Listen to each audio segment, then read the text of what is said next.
Evening. My name's Andy Bates, Late Labour Housing Group. It's my huge pleasure to introduce Stuart Hodkinson tonight to talk about tenant empowerment and more particularly the brilliant work done by the Manchester Housing Commission. For people who haven't caught up with it, there's four great reports. I think Stuart's going to focus on the last two around tenant empowerment and a different way of doing social housing. So my first question to you, Stuart, is please tell us something about the Manchester Housing Commission. Okay, hello everyone. Thank you for inviting me, Andy. Thank you everyone for giving up the last hour of sunshine to listen to me talking about this. Well, first of all, I work at the University of Leeds. I'm an academic. I work in the School of Geography, and as an academic, I've been working on housing since 2005, and I got involved in this area primarily because a group of tenants in Leeds were struggling to engage with their landlord during a regeneration scheme on a council estate next to the university. So I got a really rapid education in landlord-tenant relations, council estate regeneration, the realities of like formal versus real consultation. And just got a real, like, I got into it.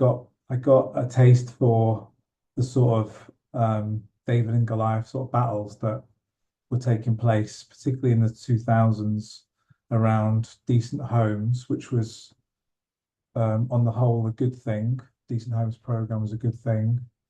I'm going to talk a bit about that tonight. But as part of decent homes, quite a lot of council estates, as we know, were either stop transferred or had PFI schemes or had like major works being done. And while the investment was good and it was really important that happened, the realities of what people wanted, what tenants wanted, what leaseholders wanted on estates versus what landlords and developers and PFI contractors and stock transfer organizations wanted were often weren't the same. And so in that battle, it was really interesting to sort of see like the power dynamics and just how much the dice is loaded against tenants. And that was back in the 2000s when you had a government that was reasonably favorable towards tenants' rights, right? The Labour government in the 2000s. So that's how I got involved in this. And so, cut a long story short, I did a lot of research on PFIs and social housing, ended up writing a book about it, and then got asked to be involved in the Manchester Social Housing Commission almost 20 years later. And the Manchester Social Housing Commission was set up in 2024, in July 2024. And it was the initiative of an organisation called Social Homes for Manchester, which is a kind of coalition of grassroots groups and organisations, including the Greater Manchester Tenants Union, and local churches, and like just a real sort of community-led movement, particularly coming out of Manchester, where there's been unbelievable development, totally transformed skyline over the past 15, 20 years. But at the same time, one of the more obvious sort of divides between new build to rent homes going up, very tall buildings, skyscraper city being built, transformation of the city, but at the same time, lots of social housing tenants feeling like they were being marginalized, peripheralized, displaced gradually through the sort of big student developments that were happening. And also the fact that just no social housing was being built. Most of the country obviously has a social housing deficit, but it also in Manchester, there was this feeling that loads of new homes were being built. Unbelievable numbers of homes were being built, but almost no social housing was being built as part of that. And in particular, the council at the time, not the current council, but the Labour council at the time, didn't really put much value on social housing in as part of this development, and said, we've got too much social housing, we don't need any more. What we need is, other tenures. So Section 106 in particular was not a route that was being used by Manchester City Council to get more social housing. It was more like, let's just attract the investors in, the developers, and let's build, build, build, but all the time accumulating a bigger and bigger deficit of social housing. So that's how the commission emerged. The commission emerged out of desperation, really, from communities in and around the city centre who wanted to push back against this financialisation agenda and wanted to not just we want more social housing, but actually wanted to bring together different actors in Manchester, including the local authority or the council, also social landlords, community organisations, tenants organisations, get people around the table and try to hammer out a consensus.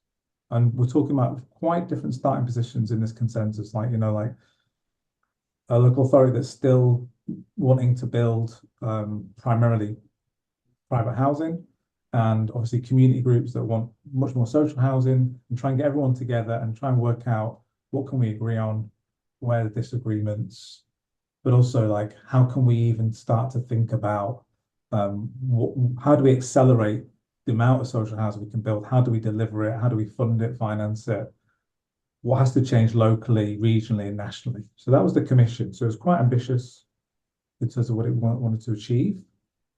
But the most important thing that the commission wanted to do was to put community voices at the heart of that process of investigation, not just like say we want, to have an inquiry, but actually to make sure that actors that were shaping the city's development and planning were also being held to account as well. So it was like bringing people together, but also trying to change the power dynamic a little bit by using it as a space for 18 months, because it basically lasted about 18 months, to have access to people inside the local corridors of power to ask the difficult questions about why don't you build social housing?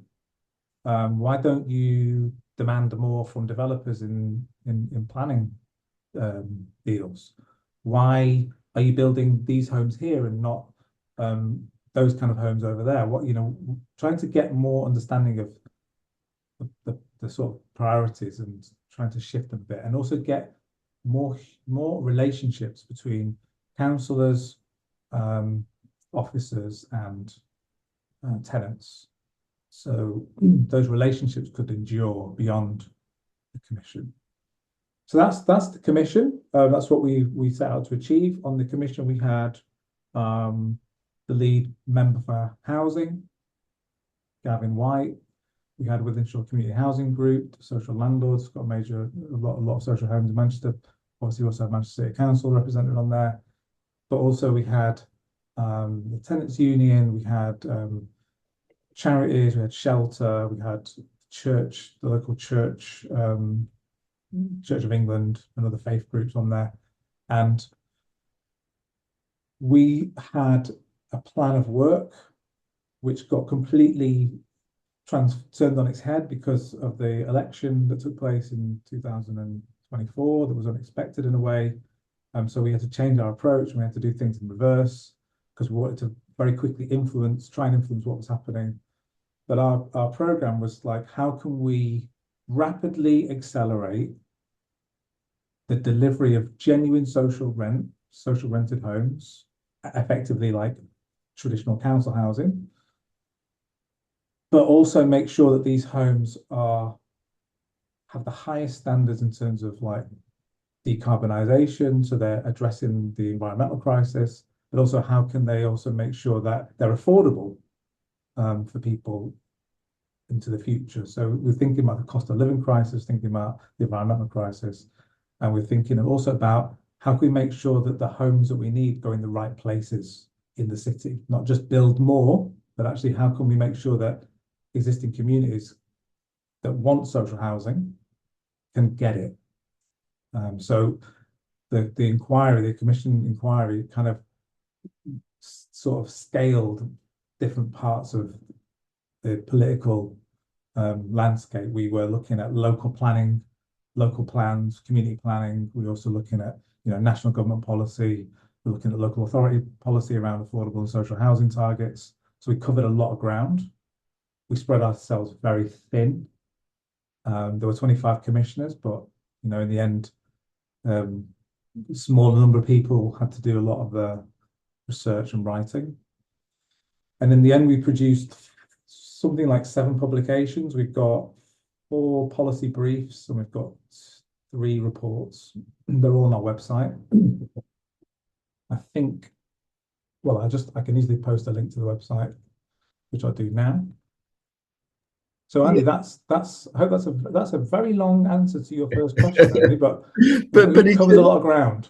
Yeah, but it's really comprehensive. So the way we've built tonight is empowering social housing tenants, and you really look at that in reports 3 and 4, and you come up with some innovative solutions. Do you want to talk us through those? Yeah, well, I can only really talk about report 3 because that's the one I led on. The final report that came out more recently, that was led by Tom Chance and others, and I'll steer a little bit away from that. I can talk about the principles of it, but I know report 3 the best.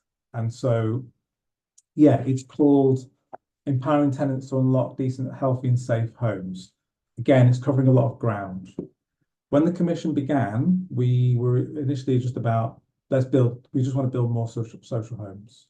But obviously, the tenants that are represented on the commission and the community commissioners, as we call them, they were living in their existing homes, and a lot of the themes of our discussions all the time was like, obviously, damp and mold, accessibility and hazards, getting the landlord to do the repairs on time, but also the wider sort of power imbalance.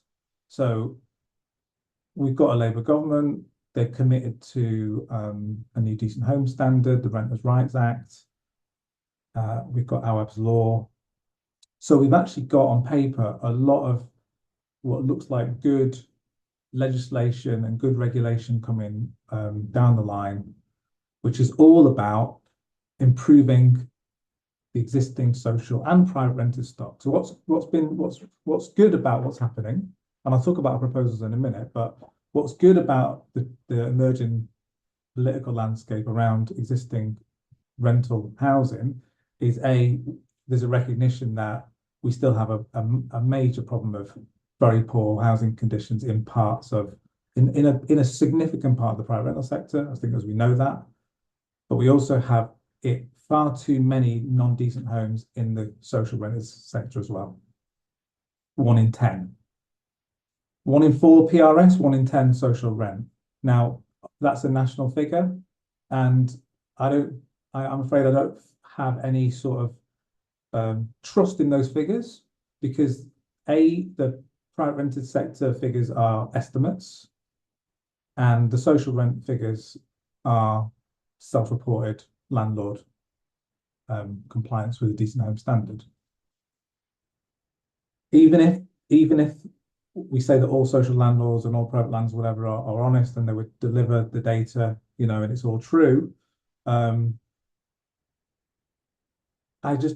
way that data will be reported, the way that homes will be assessed against a decent home standard at that point in time, and then going forward, every year homes deteriorate and so on. Those figures don't really mean anything.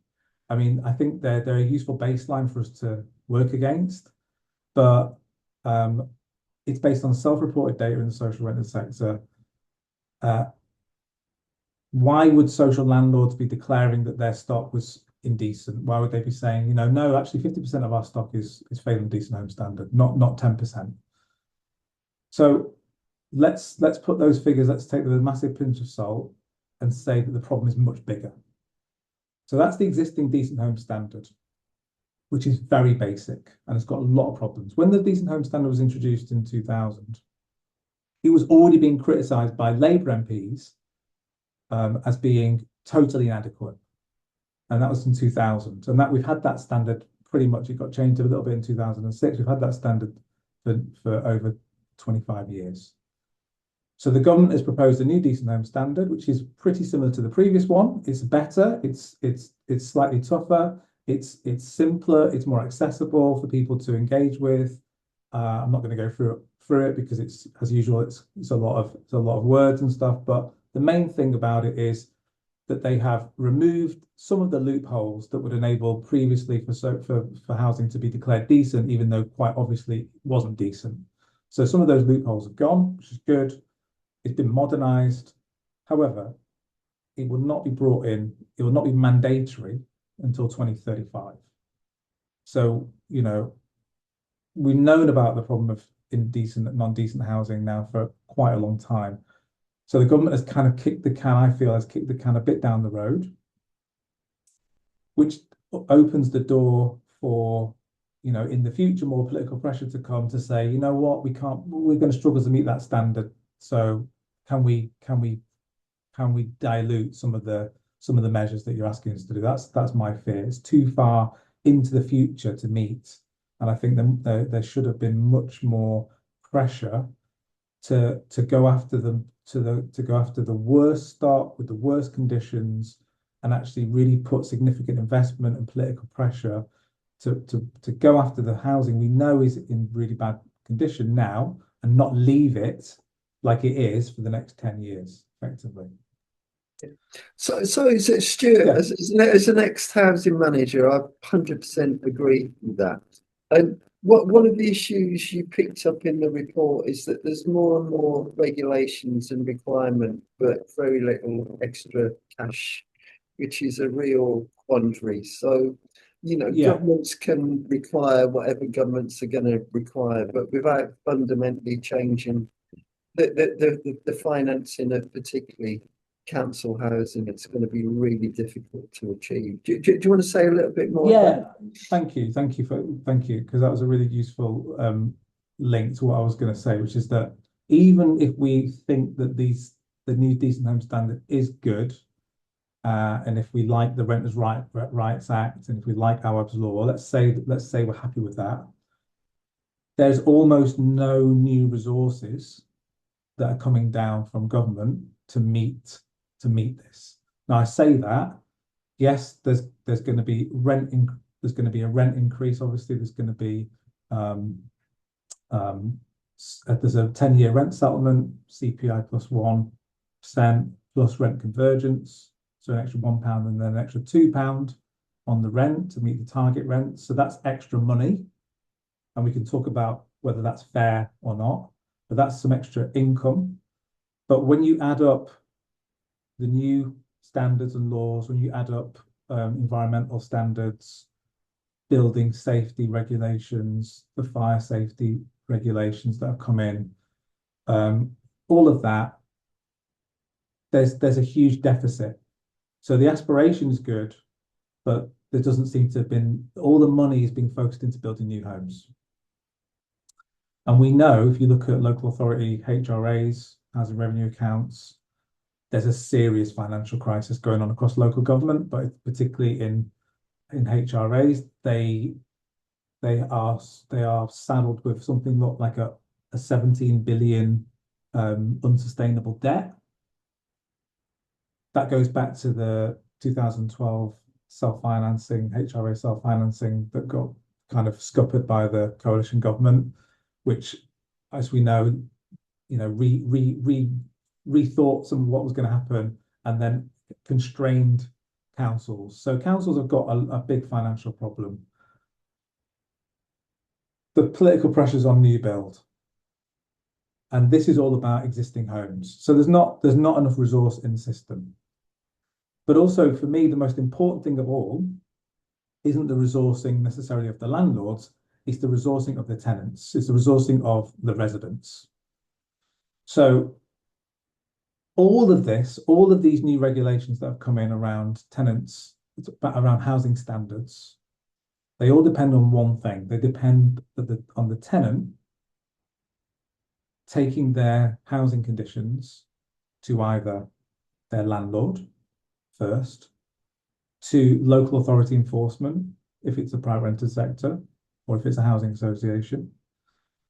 If they're council tenants, then they can go to court. So there's basically three regulatory routes, depending on what kind of social housing tenant you are or what kind of private tenant you are. So there's three regulatory routes, which I think is already very confusing. I don't think there should be three. I think there should be one. But there's no real extra resource for tenants to take up their rights. Local authorities, let's take local authority enforcement. If you're a tenant, even though the Renters' Rights Act's coming in, there's still a housing crisis. There's still institutional racism in the system. There's still precarity and insecurity. You can still be evicted in different ways. Just because one route of eviction is being taken away doesn't mean you can't be evicted for other reasons. So there's all kinds of, again, there's all sorts of little loopholes going around in the Renters' Rights Act.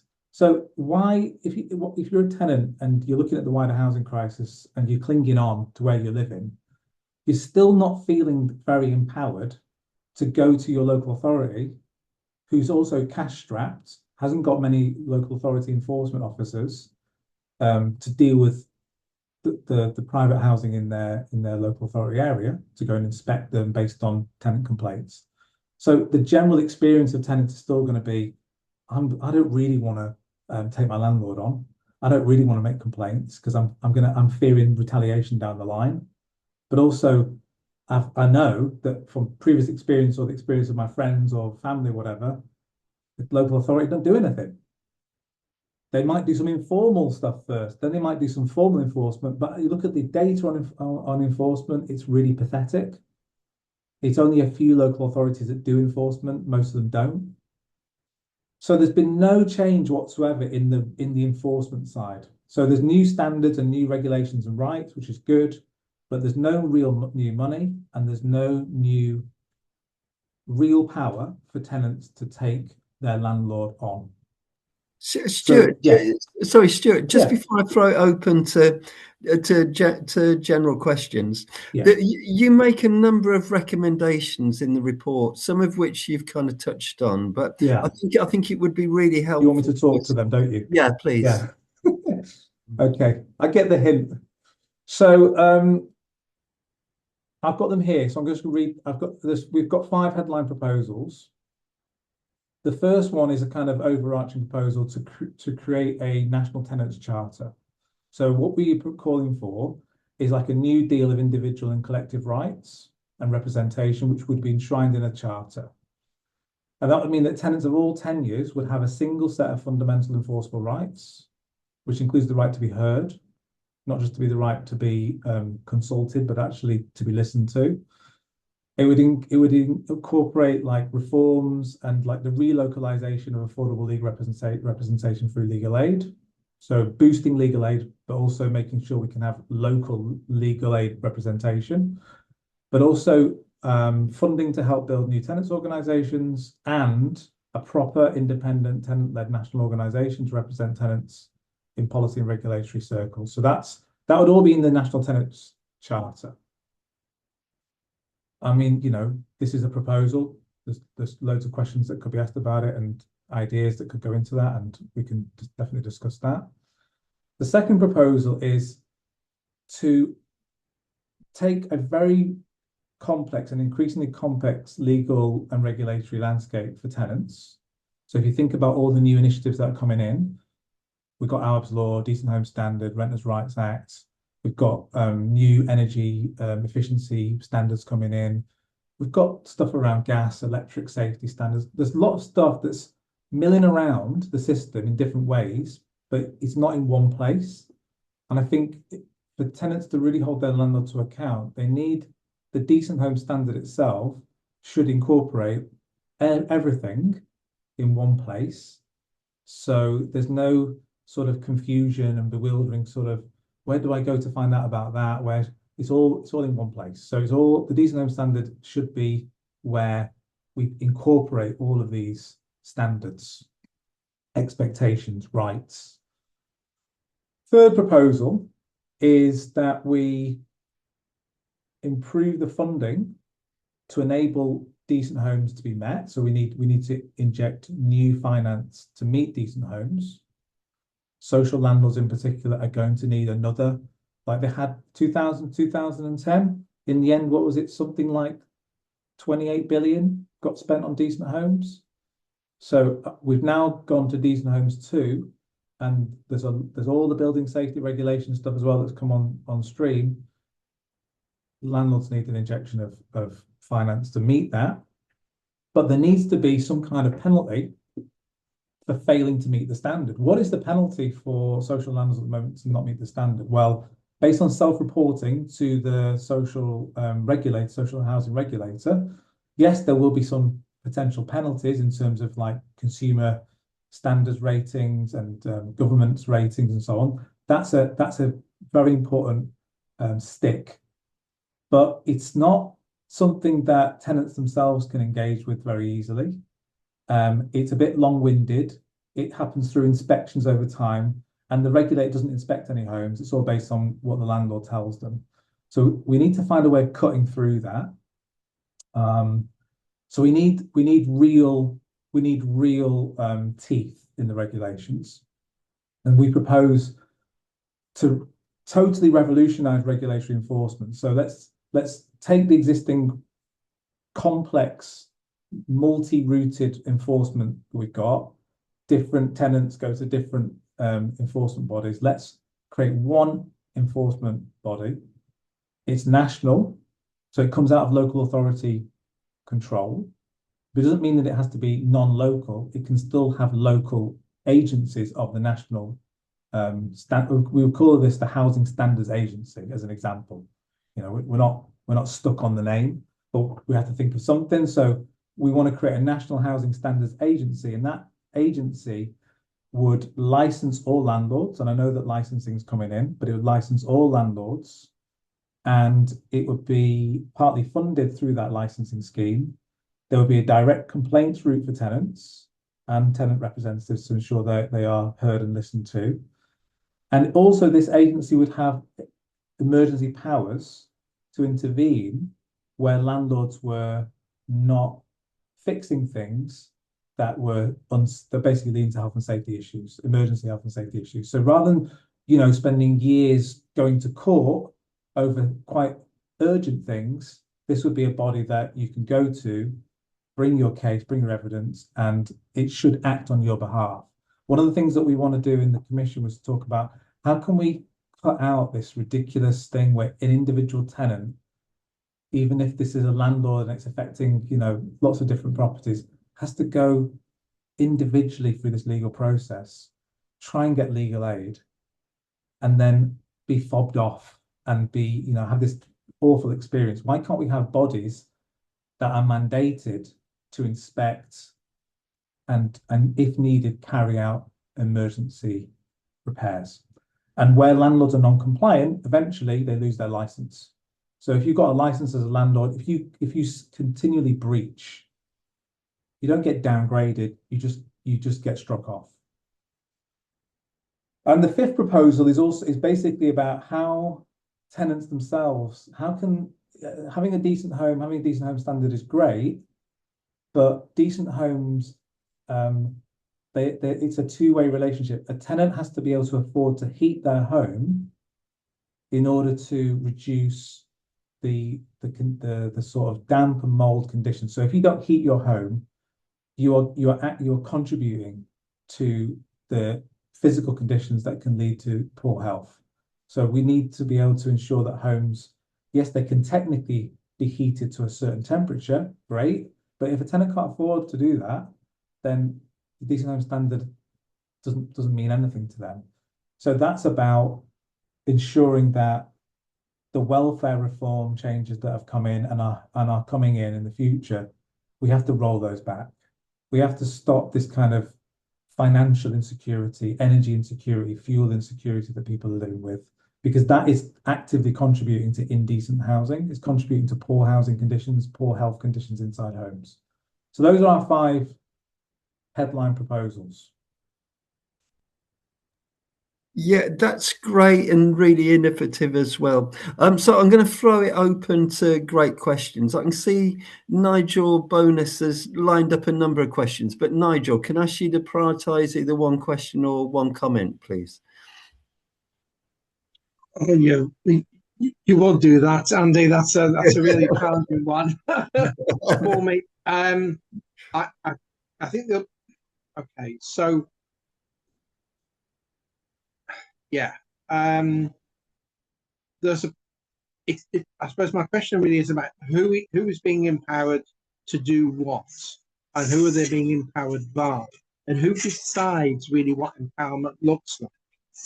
Because my experience is that at the moment, much of the tenant empowerment and engagement is actually landlord controlled and landlord managed. It isn't independent really, and that can act as a disincentive to engagement. Not always, but it can, because there's a lack of perceived independence. I'll leave it there. And You want me to answer that, Andy? Yeah, please. Hi, Nigel.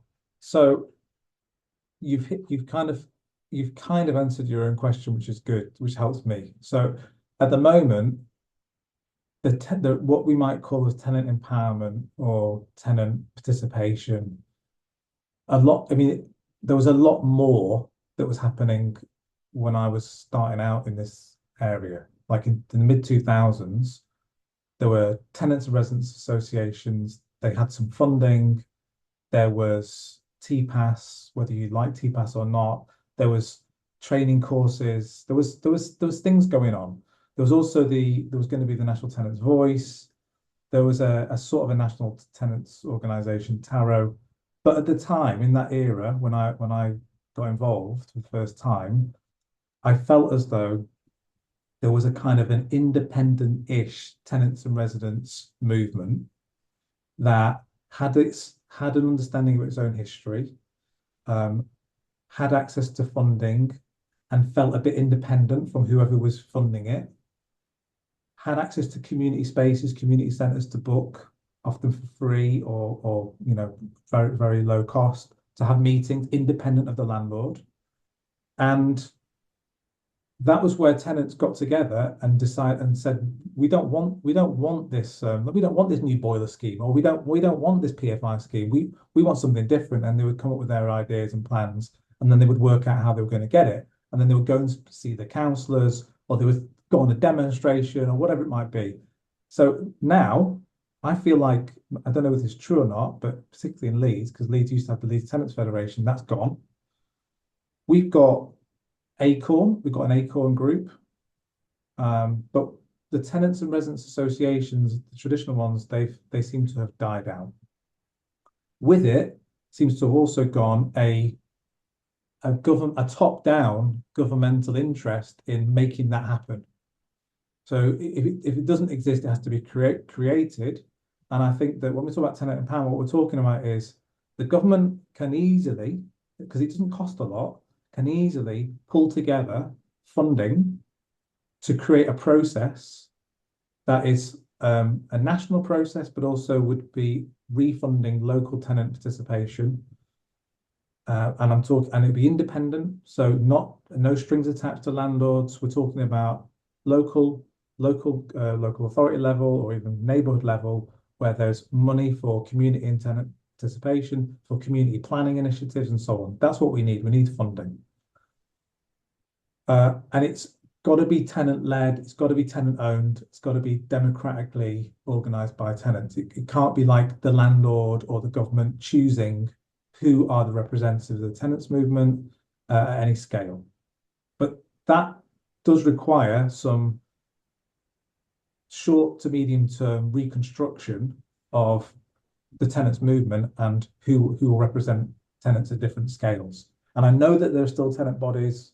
I know there's some very, very powerful tenant bodies, but generally it feels like, well, it is the case that landlords are empowered. Landlords have their associations. Landlords can go and speak to government. Shelter, crisis, and others. the NGOs, the housing world, they can go and speak to government, but tenants, when do they go and speak to government? So that's got to change. So we need a tenants organisation that everyone recognises is representing local, regional tenants groups. Yeah, I'm conscious we've been a bit male dominated, so I just want to take questions out of order. So, Rose Grayston, you've got a question in the chat? I mean, it was, to use the quote, more of a comment than a question. I just wanted to violently agree with Stuart about the impact of welfare cuts here, that we can't separate that out from the buildings themselves in understanding how quality and conditions have deteriorated. So I've heard a lot from people that work in social housing about the impact that overcrowding has had, as you've had people intentionally overcrowding. That's something that I saw when I worked in social housing as well, this decision to let to families a much smaller home than they needed, because that was the only way that you were going to get a home they could afford, given the benefit cap in particular. That obviously makes damp and mold worse, particularly because we've now got homes that, you know, are coming up to the 100-year mark. So as tough as it is, because I think welfare is politically really, really tough, we are now, I think, reaching the limits of what you can do with housing quality without looking at the money that people have in their pockets and what that means about their ability to live in suitable places. I also want to just give a quick honourable mention to Sadiq Khan's £400,000 fund for renters groups in London to enforce their rights ahead of the Renters' Rights Act coming into force. That was a manifesto pledge of his.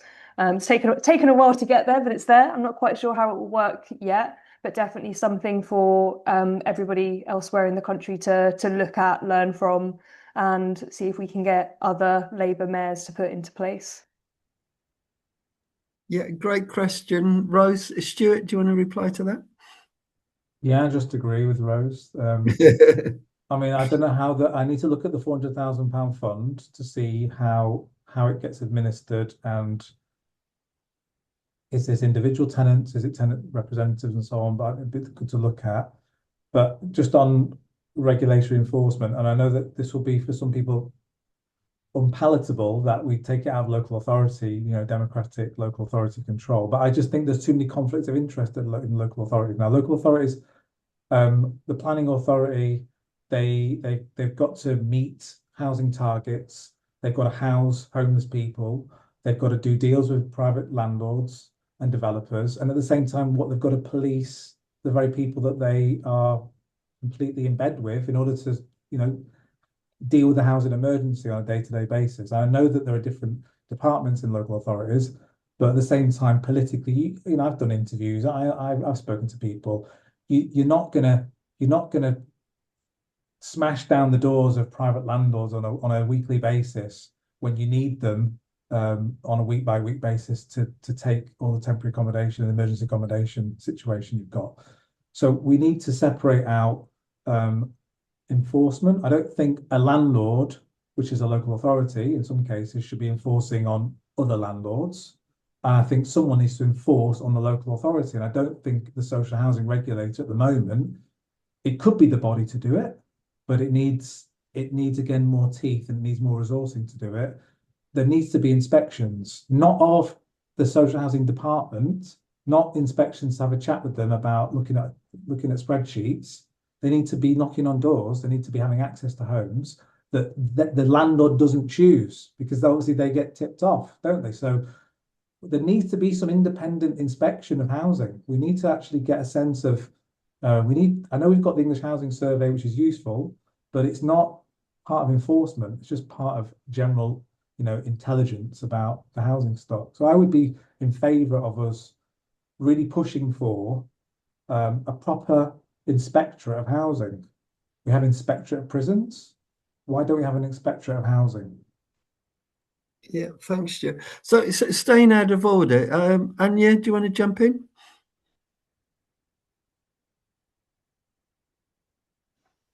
Hi, thanks for a really interesting speech. I'll have a look at your website. I haven't read it yet.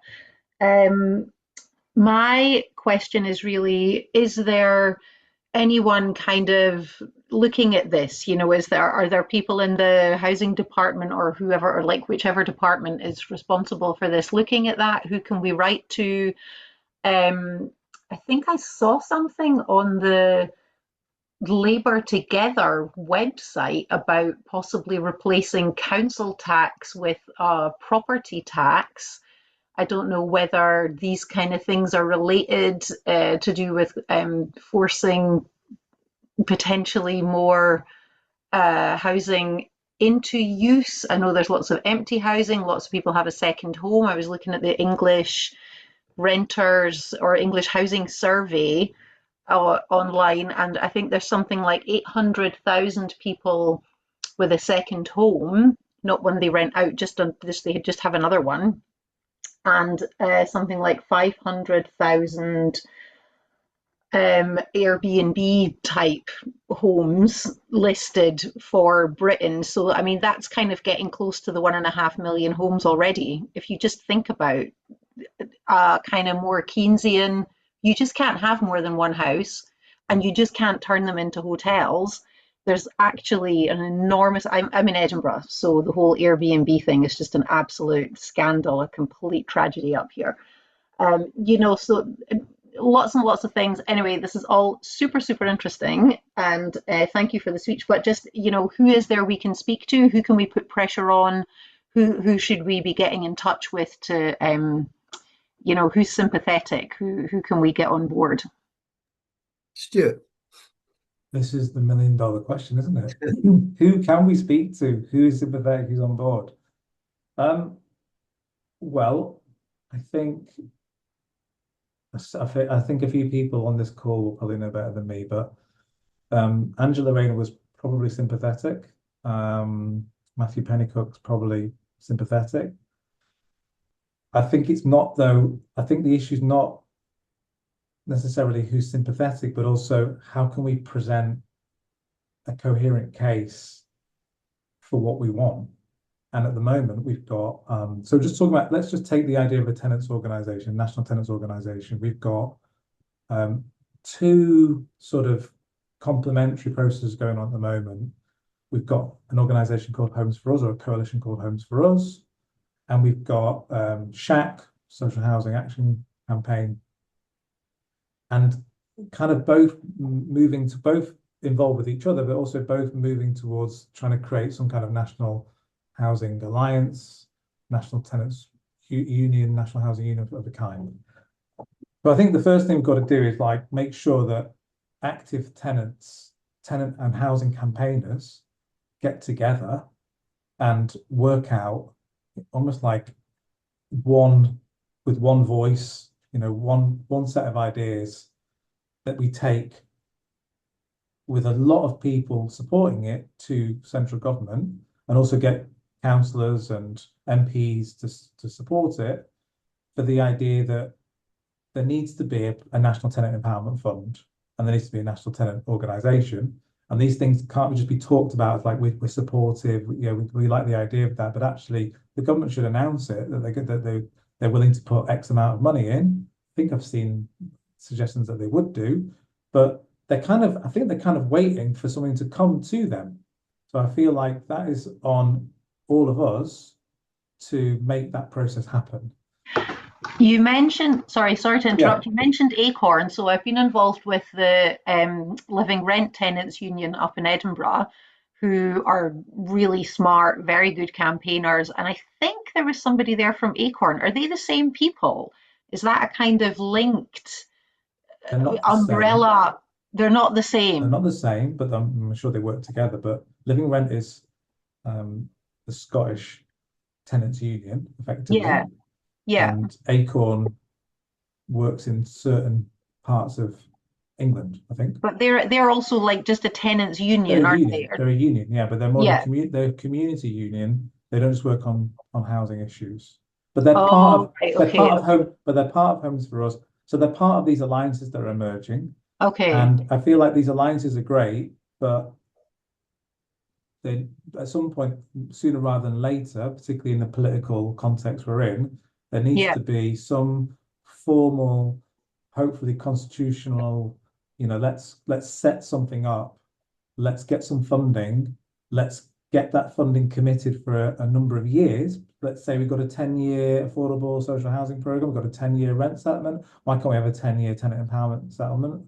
So we know that it's got some longevity and people can plan towards it and think about who's going to represent it and who's going to allocate funding, who's going to spend it and what they're going to do. That's what we need. That's one thing. On the issue, sorry, Stuart, if I can just support you. So a national tenant's voice, it just seems like such a quick, relatively low cost win. But I've had Jack and Des waiting very patiently. So Jack, do you want to jump in? Was that me, Andy? Yeah. Yeah, thanks, Andy. Really interesting to hear what you had to say. I must admit, I don't have a huge amount of knowledge in this area, but you mentioned housing revenue account and its kind of financial challenges. And I was just keen to hear kind of what you think has to change in that space, really. I don't know if you have any observations. Well, I'm hoping that no one understands the housing revenue account on this call, because if you do, then I think that's more worrying. But the housing revenue account, when I was trying to get a really good understanding of it with someone who used to run the housing revenue account, wow, I understood it for about 5 seconds. But what needs to happen with the housing revenue account is it needs to have its odious debts removed from it. So obviously, housing finance, council housing finance is complicated. There's been decades of well, particularly Heath tried it, and then Thatcher reformed it, constrained it, put a straitjacket on it, and then New Labour came in and didn't really. They did reform it, but they didn't reform the fundamental problem, which was that there wasn't enough finance and funding for council housing, either to build new, but also to modernise and repair the stock sufficiently, right? So the HRA has gone to self-financing. As part of self-financing, effectively, local authorities bought themselves out of the national HRA by borrowing effectively privately, and then the government, changed the assumptions and did something to which I don't understand. But the point is that they what was promised to be lots of headroom to build and to do stock improvements, that headroom sort of didn't really happen. So the predictions of how much council housing was going to get built versus what actually got built are completely different. So the debt has to be removed, has to be forgiven, or has to be taken back by the Treasury. It probably needs reforming again. I don't know how it's been constructed. I know that the people that were involved in helping to create the new HRA, the current HRA, have put forward proposals about how it could be reformed, but they all agree that the debt is unsustainable, so the debt needs to be dealt with. That'd be the major thing. And if you remove the debt, then you do create more capacity to both build and repair these stock and build new homes. So that's what has to happen with the HRA. Yeah. So Andy, can I quickly just reflect on for 30 seconds? Yes, of course. Fantastic. Yeah, thank you. Thanks, Stuart. That's really helpful. That's the kind of rub, isn't it? The choice seems to be either the government takes on significant billions of pounds of potential liability, or actually we maybe encourage local authorities to move down a kind of more private sector led approach, or a kind of where HRAs maybe act with more borrowing powers, as Tom Hunt has said in Sheffield and others have suggested. Those two seem like quite big, significant question marks, which have quite significant consequences for the kind of finance and resilience of house building in local authorities. Thanks, Andy. Okay, thanks. Okay, can I have everybody's permission to overrun slightly? So I want to squeeze in questions from Des, Ali, and Marianne. So Des, you've waited really patiently. Oh, Yes. Andy, sorry, Des. Andy, Pat has also been waiting patiently as well. Oh gosh, sorry, Pat. Okay, we'll add Pat to the list at the end, and Yeah, it means I'll ask poor old Nigel to miss out on his second question. Okay, Des, in fact, yeah, thanks, Stuart. I'll try and be quick, but thank you very much. I thought it was a great presentation, Stuart, and I particularly like your ideas about having national bodies doing this. It seems crazy to have it all fragmented as it is, and you're quite right about that.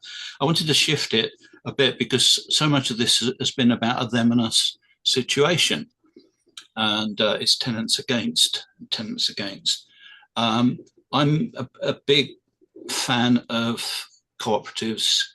I'm chair of Exeter and Devon Cooperative Party, and a lot is coming through the Cooperative Party. You mentioned Angela Rayner. She did a forward to the most recent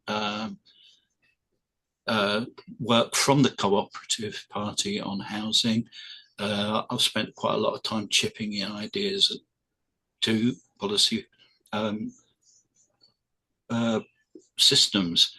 What I think, if you consider how different it would be if more and more of the housing was in the hands of cooperative associations, if you could have your tenants organise themselves as a cooperative, you can have cooperatives building or manufacturing through modular housing, housing for social rent, and it brings it all inside. You know, the people are involved who are making the decisions, and they're living there, and it's not out us against them. A great plea for co-ops. Stuart, I'm sure you're going to agree with this, but also develop the argument. I'll definitely agree with it. I mean, I do agree with that. I also think I know from people who've worked very solidly in co-ops, and particularly building their own housing cooperative and managing it for decades, that it's a lot of work, and it's a lot of commitment, and it takes a lot of time, and I don't think it's a model for everyone. So I think where people want to do it, and where they should be supported and empowered to do it. And as part of this empowerment idea, that includes, I quite like tenant-led stock transfers. I think tenant-led stock transfers are something that should support. And tenants set up their own social landlord or a cooperative organisation, take over the housing. Maybe maybe the stock doesn't have to own it, but the management of it for certain. And I'd like to see more. And this is another idea that's not in there, but in our report, but it's something that I'm seeing now on former council estates that have been stock transferred. Example in Rochdale Borough-wide Housing, which is a cooperative, not probably the one that you're thinking of as a model, but there's nothing legally that tenants can do to get that housing stock back. So, for example, a lot of tenants in Rochdale would like the council to take back that housing, or would like to think about setting up their own cooperatives to take little pieces of the stock where they feel like where their homes are under threat from demolition, to be blunt. And they're looking and they're thinking, how can we do that? We're not legally and financially, all the cards are with the landlord. So the landlord is going to decide to demolish probably 7 tower blocks in Rochdale, Seven Sisters. They need a lot of work, they need a lot of investment. There may well be stock condition issues that require demolition. I don't know. Ultimately, that's not my expertise, but the tenants would like to be part of a conversation of taking back the stock, of tenant ownership, or even co-ownership with the local authority, maybe with the GMCA, the Great Manchester Combined Authority. But there's just nothing for them. There's no, there's not they can't tenant-led unstock transfer the stock, if you see what I mean. So I'd like to see. They've got to change the law, haven't they? They've got to change the law, but again, there's got to be this groundswell of this is what we need to do cooperatives. We need also opportunities where there's an opportunity to take stock in this reverse situation, we need the legislation to empower tenants to do that. Okay, Ali. Thank you.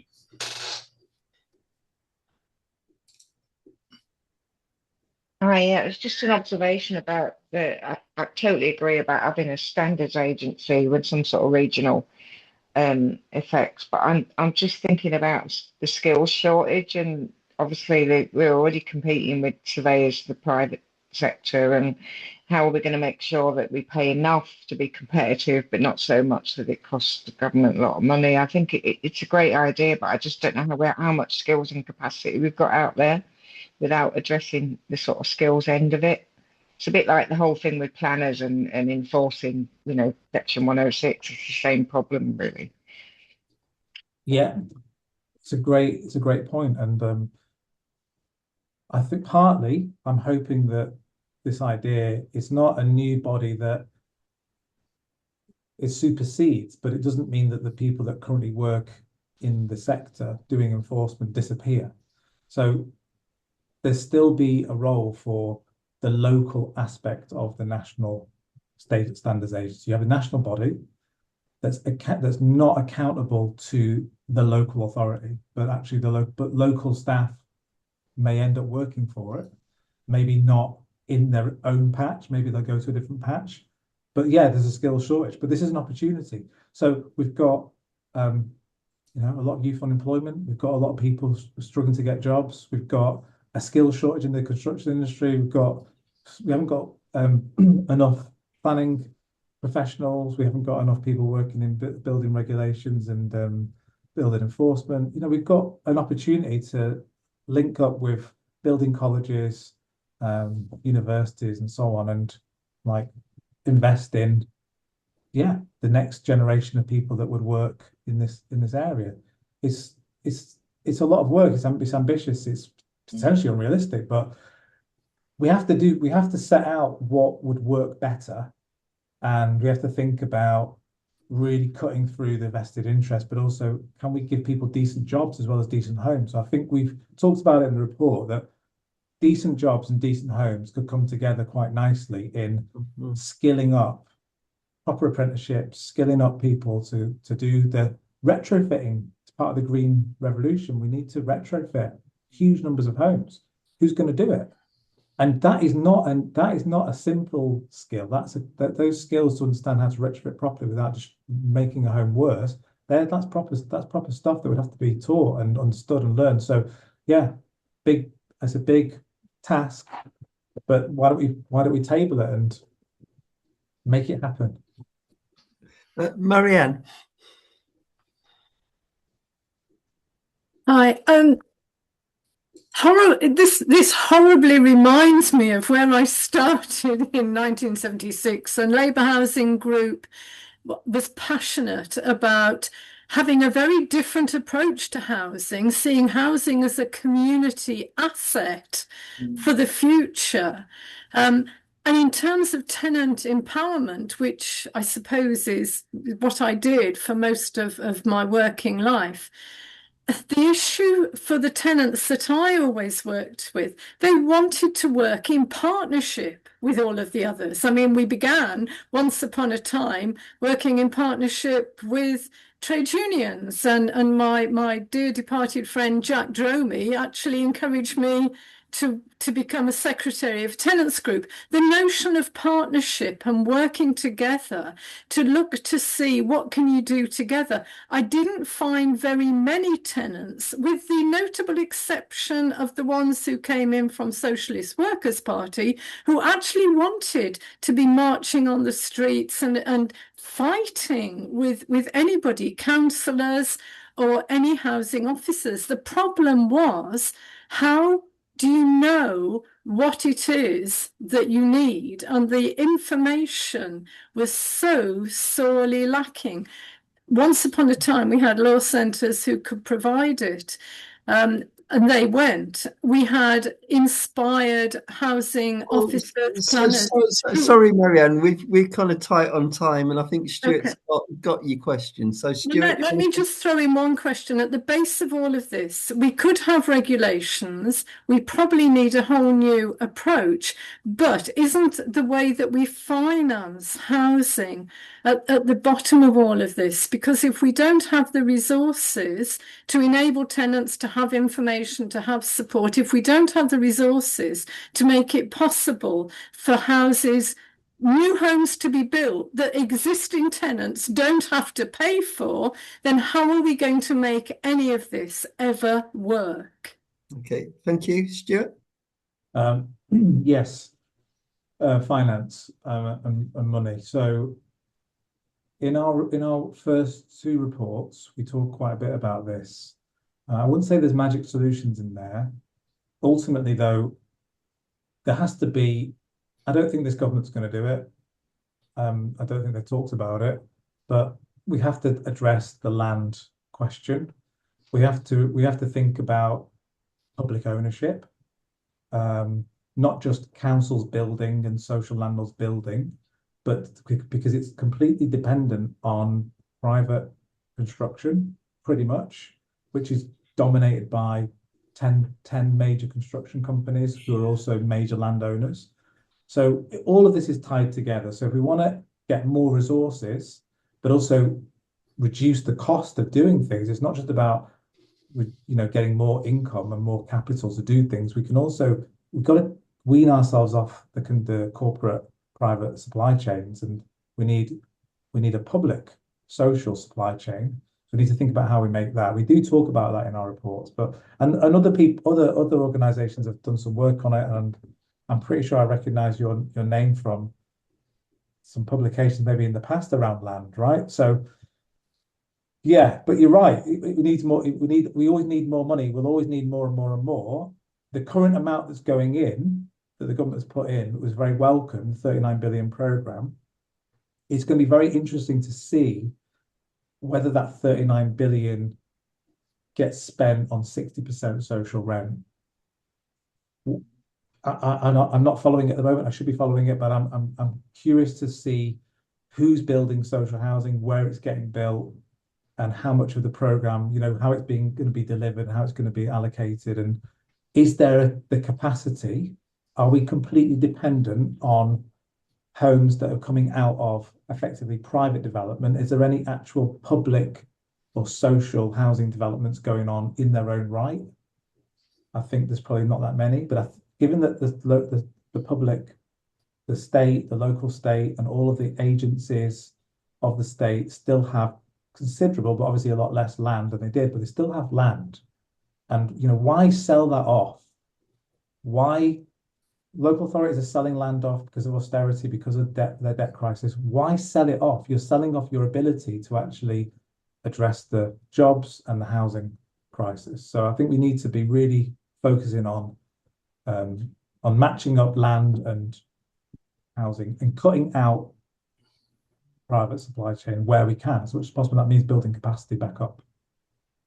So, Pat? Well, the problem has been with this discussion, we haven't talked about tenant empowerment a lot of the time, which I found disappointing because that's what I came to talk about. But maybe that's because there aren't very many people like me who are actually social housing tenants and chairs of Tenants Association and involved in the London Tenants Federation. And from this point of view, I would just like to echo what Stuart said, a couple of contributions below, where he compared what it was like in the 2000s with what it's like now. The level of tenant organisation is far, far less. And unless you have lots of grassroots tenants organised, sticking up for themselves in groups, we won't actually get much improvement because nobody really cares unless the tenants have a loud voice and speak up for themselves. And I don't want to be negative, but I don't think Homes for All and Shack are the answers, because these are really basically top-down campaigning organisations that don't start at the grassroots and work their way up. But the problem is, of course, to get to the grassroots and work their way up is a lot of hard work, because people have to go and talk to tenants in their homes, in their community halls, and all the rest of it. So I would like to have spent more time talking about how we could do those things better. But anyway. So Pat, I knew I could rely on you for a brilliant final question. Stuart, lots to get your teeth into there. Yeah, I knew that was coming, Pat. You know, I did know that was coming, that question. But you're right. We haven't really talked about tenant empowerment in the way that you've framed it, and that's correct. And that also partly reflects the way that the commission itself is comprised and what we were trying to do.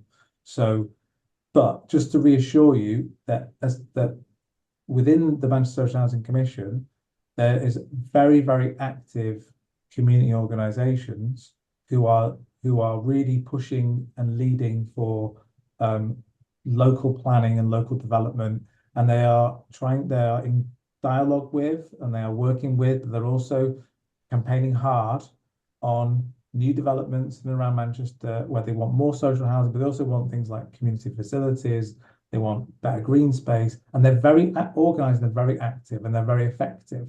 So that's really positive that those organisations exist, but they are very focused, quite rightly, on their local patch.